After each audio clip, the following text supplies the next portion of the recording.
नमस्कार, मैं शंभू कुमार सिंह और आप देख रहे हैं निशन दस्तक। कब तक चुप रहेंगे आप? कब तक लाचार और बेबस रहेंगे आप?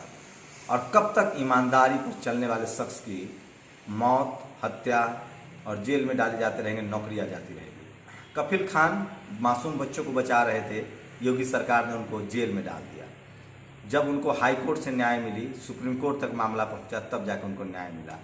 अब जिस तरह से हाथरस गैंग रेप में अलीगढ़ मेडिकल कॉलेज के डॉक्टर जो थे अजीम मलिक, उन्होंने जिस तरह से वहाँ के जो एडीजी लॉ है उसने जब कहा कि रेप नहीं हुआ है, सीएफएसएल की रिपोर्ट, और जब उस डॉक्टर ने हकीकत बयान की, तो अब डॉक्टर अजीम मलिक को नौकरी से निकाल दिया गया है। उसके साथ उवैद हक को भी नौकरी से निकाल दिया गया है। ऐसा मुख्यमंत्री बिहार में आके लोगों को SC ST OBC माइनॉरिटी को अपमान कर रहा है, कह रहा है कि चारा घोटाला और राम मंदिर का आंदोलन चला रहा है। मैं इस देश के SC ST OBC माइनॉरिटी से अपील कर रहा हूँ, अपने लोगों को बचाइए। ये राम मंदिर के बहाने आपकी हत्याएं कर रहा है। दलित डॉक्टर को निकाला जाता है। इस देश में जितने SC ST OBC माइनॉरिटी के लोग हैं उनको नौकरी का डर सताया जाता है। इस देश में जो भी SC ST OBC माइनॉरिटी के लोग हैं जो नौकरी चाकरी कर रहे हैं, वो मुझे बताएं कि उनको नौकरी का डर रहता है कि नहीं रहता है, और कौन लोग अधिकारी होते हैं, कौन लोग CM होते हैं, कौन लोग PM होते हैं तो उनको नौकरी का डर रहता है। क्या ये मायावती की सरकार में हो सकता था कि कोई मुसलमान डॉक्टर को निकाल दे? क्या ये अखिलेश की सरकार में हो सकता था? क्या ये लालू यादव की सरकार में हो सकता है? क्या ये तेजस्वी की सरकार में हो सकता है? नहीं, लेकिन बीजेपी की सरकार में यही होता है। हाथरस की बेटी को न्याय दिलाने के लिए जब वो डॉक्टर सामने आया तो उसको नौकरी से निकाल दिया गया है। मतलब डॉक्टर कफील खान जब मासूम बच्चों को बचाने के लिए घर से निकले तो उनको नौकरी से निकाल दिया गया। मैं कहता हूं, ये लाचार, बेबस, नपुंसक समाज, अब भी जागो, अपने अधिकार को समझो, नहीं तो तुम्हारे पीठ पर लात भी पड़ेगा और पेट पर लात भी पड़ेगा और कोई बचाने नहीं आएगा और बारी बारी से सब मारे जाओगे।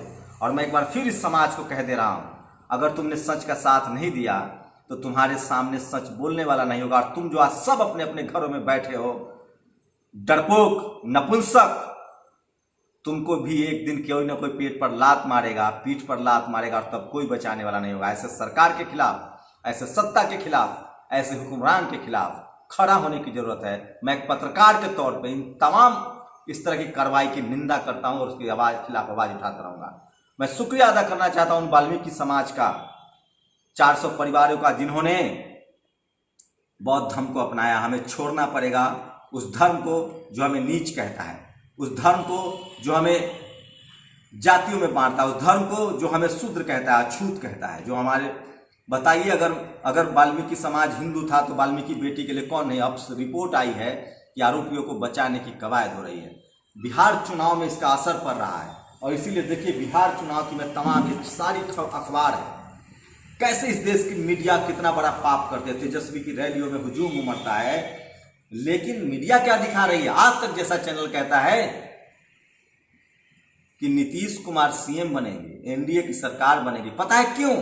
ये वो लोग हैं जो पटना, गया, रांची, मुजफ्फरपुर में सवर्णों से बात करते हैं, वोकल लोगों से बात करते हैं, लोकल लोगों से बात नहीं करते। इसलिए शंभू कुमार सिंह, नेशनल दस्तक, लोकल लोगों से बात कर रहा है। मैं फिर बता रहा हूं, पहली बार मैं बिहार में देख रहा हूं SC ST OBC और माइनॉरिटी के लोग एकजुट होकर तेजस्वी यादव के साथ खड़े हैं, क्योंकि उनको वो लाचार हो गए हैं, गरीबी से, भुखमरी से। संकेत मिल रहे हैं, पुराने सचिवालय में भीषण आग, मनरेगा समेत ग्रामीण विकास की फाइलें खाक, फाइलें जलाए जाने लगी। आप कल्पना कर सकते हैं कि किस तरह के देखिए बिहार में वोटों के बिखराव के बीच रोचक मुकाबला CSDS का। जितने भी इस देश के सवर्ण समाज के लोग हैं, मीडिया है, अखबार है, वो किस तरह का मतलब सरकार के पक्ष में हवा बना रही है। आज तक का सर्वे आता है, कभी ABP का सर्वे आता है। ये सब सिर्फ और सिर्फ लोगों को बरगलाने के लिए सर्वे। ग्राउंड पर आइए और ये नहीं दिखाएंगे ग्राउंड की रिपोर्ट। इनकी कोशिश होती है कि टीवी अखबार के जरिए लोगों के दिमाग में भरा जाए कि नीतीश की सरकार बन रही है, NDA जीत रहा है, तेजस्वी कहीं रेस में नहीं है। ये बड़ी साजिश होती है। इस साजिश को समझने की कोशिश कीजिए। अभी TRP घोटाला पर अर्नब गोस्वामी फंसते नजर आ रहे थे, सरकार ने उस मामले को CBI को दे दिया बिना किसी के कहने से, जबकि मुंबई पुलिस जांच कर रही थी। CBI के जरिए अपने शागिर्द को बचाने की लड़ाई लड़ेंगे। तमाम सवर्ण पत्रकार पटना में डेरा डाले हुए हैं, तमाम मनु मीडिया के पत्रकार पटना में डेरा डाल दिए हैं और ये सिर्फ हवा बना रहे हैं। मुझे तो ताज्जुब लगता है कि जितने बहुजन नेता हैं SC ST OBC माइनॉरिटी के, उनको क्यों इन पत्रकारों से बात करने की जरूरत होती है जो इनके खिलाफ बात करते हैं। कोई हवा नहीं है। ग्राउंड रिपोर्ट में लगातार दिखा रहा हूँ, नेशनल दस्तक पर देखिए।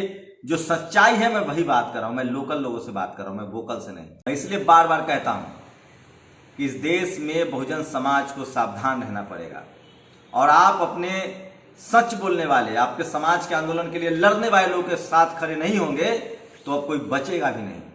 पहली बार बिहार में जातिवाद, यूपी में जातिवाद, ये वो लोग खबर फैलाते हैं जिनको जाति पता ही नहीं। कल एक ब्राह्मण पत्रकार मेरे साथ दिन भर रहा मेरी गाड़ी में, पंजाब का था। वो कह रहा है पंजाब में जातिवाद नहीं। मैंने कहा पंजाब में, इस देश के हर गांव, हर शहर, हर घर में जातिवाद है। जहां जातिवाद, बिहार यूपी में जातिवाद पर बहस होती है, जातिवाद पर चर्चा होता है और जातिवादियों के खिलाफ गठबंधन बनता है, सरकारें चलती है, इसलिए आपको लगता है कि बिहार जातिवाद है। जो भी कह रहा है बिहार में जाति, पहली बार लोग बिहार में जातिवाद है, लेकिन सवर्ण समाज के लोग बीजेपी के साथ है, वो है जातिवाद। और उसका वजह है धर्म। योगी जी राम मंदिर का मुद्दा बना रहे हैं, तेजस्वी कह रहे हैं हम 10 लाख नौकरी देंगे, 22% लोग एजुकेशन बजट करेंगे, college, engineering college, medical college खोलेंगे, स्कूल खोलेंगे। लालू यादव की तरफ 5000 स्कूल यहाँ बन के तैयार हैं, उनको चलाया नहीं जा रहा है। हम युवाओं को नौकरी देंगे, वृद्धा पेंशन ऊपर करेंगे, फैक्ट्री खोलेंगे, रोजी रोटी के लिए किसी को बाहर नहीं जाना पड़ेगा, युवा है। लेकिन बीजेपी का नारा है हिंदू मुस्लिम, योगी आदित्यनाथ को उतार दिया गया, राम मंदिर हमने बना दिया है, वो देख लीजिए, 370 हटा दिया है, वो देख लीजिए। SC ST OBC माइनॉरिटी के लोगों से मैं अपील कर रहा हूँ कि रोजी रोटी देखिए, लॉकडाउन याद कीजिए, नोटबंदी याद कीजिए, कोरोना याद कीजिए। आप लाचार हैं, बेबस है। जो भी धर्म के नाम पर आपको बरगलाए, समझिए वो आपके बच्चों का हत्यारा है, वो आपके आने वाली नस्लों का हत्यारा है, वो विज्ञान का हत्यारा है, और वो नहीं चाहता कि आपके तन पर कपड़ा हो, रोजी रोटी हो। मैं फिर कह रहा हूँ, इस देश के तमाम बहुजनों से एकजुट होइए और इस देश के संविधान को बचाइए और रोजी रोटी की लड़ाई लड़िए।